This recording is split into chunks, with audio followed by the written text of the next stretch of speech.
السلام علیکم ناظرین، فیصل وائس یوٹیوب چینل پر خوش آمدید۔ ناظرین، گھر میں بلی رکھنے سے کیا فائدہ ملتا ہے، یہ جان کر آپ آج ہی گھر میں بلی لے آئیں گے۔ آج کی اس ویڈیو میں ہم آپ کو بلیوں کے بارے میں ایسے حقائق بتائیں گے جن کو جان کر آپ حیران ہو جائیں گے۔ ناظرین، گھر میں بلی رکھی جا سکتی ہے، ایسا کرنے میں کوئی حرج نہیں، کیونکہ بلی موذی جانور نہیں اور نہ ہی نجس ہے۔ موذی اس لیے نہیں کہ ہر ایک کو یہ معلوم ہے اس میں کوئی نقصان نہیں، بلکہ بلی گھر میں رکھنا فائدہ مند ہے، اس لیے کہ یہ گھر میں پیدا ہونے والے کیڑے مکوڑے اور سانپ چوہے وغیرہ کھا جاتی ہے۔ اور نجس اس لیے نہیں کہ حدیث میں نبی کریم صلی اللہ علیہ وآلہ وسلم نے اس کی نجس نہ ہونے کا بتایا ہے۔ کبشہ بن کعب بن مالک کی حدیث میں ہے کہ ابو قتادہ رضی اللہ عنہ، یہ کبشہ کے سسر ہیں، ایک روز کبشہ کے پاس گھر آئے تو اس نے ان کے لیے ایک برتن میں وضو کے لیے پانی ڈالا، تو ایک بلی آئی اور اسے پینا چاہا، تو ابو قتادہ نے برتن کو بلی کی جانب ٹیڑھا کر دیا تاکہ وہ پی لے۔ ناظرین، کبشہ کہتی ہے تو انہوں نے دیکھا کہ میں انہیں دیکھے جا رہی ہوں، تو وہ کہنے لگے، میری بھتیجی، کیا تم اس سے تعجب کر رہی ہو؟ کبشہ کہتی ہے، میں نے کہا جی ہاں۔ تو انہوں نے کہا، نبی کریم صلی اللہ علیہ وآلہ وسلم نے فرمایا، یہ نجس نہیں بلکہ یہ تم پر آنے جانے والی ہیں۔ ناظرین، سنن ترمذی حدیث نمبر 92۔ ناظرین، بلیوں کا شمار ان چار پالتو جانوروں میں کیا جاتا ہے جو لوگوں کو بے حد پسند ہے۔ اگرچہ اسلام میں بلی حلال نہیں ہے، لیکن اس کو پاکیزہ اور طاہر حیوانات میں شمار کیا جاتا ہے۔ ایک سائنسی اندازے کے مطابق انسان نے بلی کو 10,000 سال پہلے سیدھا یاں اور پالتو بنایا تھا۔ بلی آج کے دور میں سب سے عام پالتو جانوروں میں سے ایک ہے۔ ناظرین، افریقی جنگلی بلیوں کی کئی اقسام کو پالتو بلی کی آباء و اجداد سمجھا جاتا ہے۔ بلیوں کو پہلے پہل شاید اس وجہ سے سدھایا گیا تھا کہ یہ چوہے کھاتی تھیں، اور اکثر اوقات جہاں اناج محفوظ کیا جاتا ہے وہاں انہیں پالا جاتا تھا، لیکن بعد ازاں ان کو انسان کے دوست اور پالتو جانوروں کے طور پر بھی پالا جانے لگا۔ پالتو بلیوں کے جسم پر لمبے یا چھوٹے بال ہوتے ہیں جن کی بنیاد پر ان کی اقسام اور نسلوں کا تعین کیا جاتا ہے۔ ناظرین، اب اگر بلیوں کی شرعی حیثیت کی بات کی جائے تو آپ صلی اللہ علیہ وآلہ وسلم نے ان سے حسن سلوک کی تاکید کی ہے۔ ایک روایت میں ہے کہ سیدنا عبداللہ بن عمر رضی اللہ عنہ سے روایت ہے کہ رسول اللہ صلی اللہ علیہ وآلہ وسلم نے فرمایا، ایک عورت کو بلی کی وجہ سے عذاب ہوا، اس نے بلی کو قید کر کے رکھا یہاں تک کہ وہ مر گئی، پھر اس بلی کی وجہ سے وہ جہنم میں گئی۔ جب اس نے بلی کو قید میں رکھا تو نہ کھانا دیا نہ پانی، اور نہ ہی اسے آزاد کیا کہ وہ خود کیڑے مکوڑے کھا کر گزارا کر لیتی، یعنی کہ اس نے بلی کو تڑپا تڑپا کر مارا تھا، اس لیے وہ جہنم میں گئی۔ اس کے علاوہ بھی بلیوں کے بارے میں کئی احادیث اور روایات ہیں جن میں سے چند آپ کو بتاتے ہیں۔ ناظرین، ایک روایت سے یہ بات ثابت ہے کہ بلی اگر کھانے میں سے کچھ کھا کر چلی جائے یا پانی پی جائے تو وہ پلیت یا نجس نہیں ہو جاتا۔ حدیث مبارک ہے کہ ایک عورت نے حضرت عائشہ رضی اللہ عنہ کے ہریسہ بھیجا تو وہ نماز پڑھ رہی تھی، اس عورت نے ہریسہ وہیں رکھ دیا تو بلی آئی اور آ کر اس میں سے کھا گئی۔ حضرت عائشہ رضی اللہ عنہ نے نماز کے بعد اسی جگہ سے ہریسہ کھایا جہاں سے بلی نے کھایا تھا۔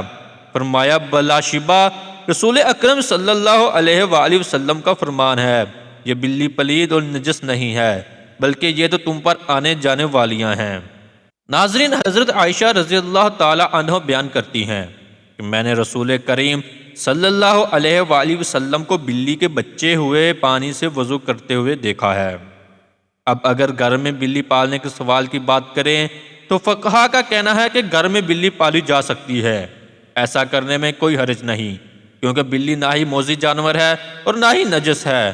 ہر شخص کو معلوم ہے کہ اس میں کوئی نقصان نہیں، بلکہ بلی گھر میں رکھنا فائدہ مند ہے۔ یہ گھر میں پیدا ہونے والے کیڑے مکوڑے چوہے وغیرہ کھا جاتی ہے، بلیوں کو قدیم دور کے بعد مشرق قریب میں عقیدت دی گئی اور اسلام نے اس روایت کو اپنے بہترین انداز میں اپنا لیا، جو کہ اس عقیدت سے بالکل ہٹ کر ہے جو کہ دیگر قدیم مذاہب میں بلی کو دی گئی۔ کچھ مذاہب میں بلی کو ناپاک سمجھا جاتا ہے تو کچھ مذاہب میں اسے اہل حلال جان کر کھایا بھی جاتا ہے، جبکہ اسلام نے ایک طرف ان کا گوشت کھانے سے منع کیا ہے اور دوسری طرف ان کے ساتھ پیار، محبت اور حسن سلوک کرنے کی تلقین بھی کی ہے۔ جیسے کہ ایک صحابی کی کنیت ہے ابو ہریرہ، یعنی کہ بلیوں والا پڑ گئی تھی۔ آپ کا اصل نام عبد الرحمن ہے، ابو ہریرہ آپ کی کنیت ہے، اور ابو ہریرہ کنیت رکھنے کی وجہ یہ تھی کہ آپ کے پاس ایک بلی تھی جس کو آپ اپنے ساتھ رکھا کرتے تھے، اس لیے آپ کی کنیت ابو ہریرہ پڑ گئی۔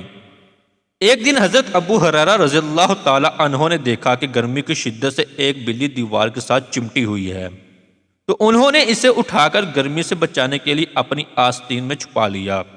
ناظرین، یہ روایت ثابت کرتی ہے کہ گھر میں بلیاں پالی جا سکتی ہیں، اگر کسی کو شوق ہے تو وہ ضرور پورا کریں، مگر ان کے کھانے اور پینے کا پورا خیال رکھا جائے، اسے کوئی تکلیف یا پھر ایذا نہ دی جائے۔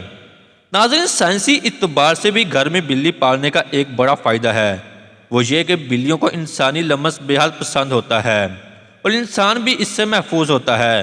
ماہرین کے مطابق بلی کے لمس میں اللہ نے ڈپریشن کے مرض کا علاج رکھا ہے۔ اس کے بالوں میں ایک خاص قسم کی بیکٹیریا پائے جاتے ہیں جو انسانی جسم میں ڈپریشن کو کم کرنے میں مدد دیتے ہیں۔ چنانچہ پالتو بلی کو اپنے ساتھ لپٹا کر بٹھانا یا سلایا جائے تو اس سے نہ صرف آپ کی بلی خوش رہے گی بلکہ آپ کو ڈپریشن سے بھی نجات دلائے گی۔ ناظرین، اب ہم آپ کو بلیوں کے بارے میں کچھ مزید معلومات بتاتے ہیں جو ماہرین کے تجربات کے بعد سامنے آئی۔ ویسے تو یہ معلومات سب کے لیے دلچسپ اور حیرت انگیز ہیں، لیکن جنہوں نے بلیاں پال رکھی ہیں ان کے لیے انتہائی فائدہ مند ہیں۔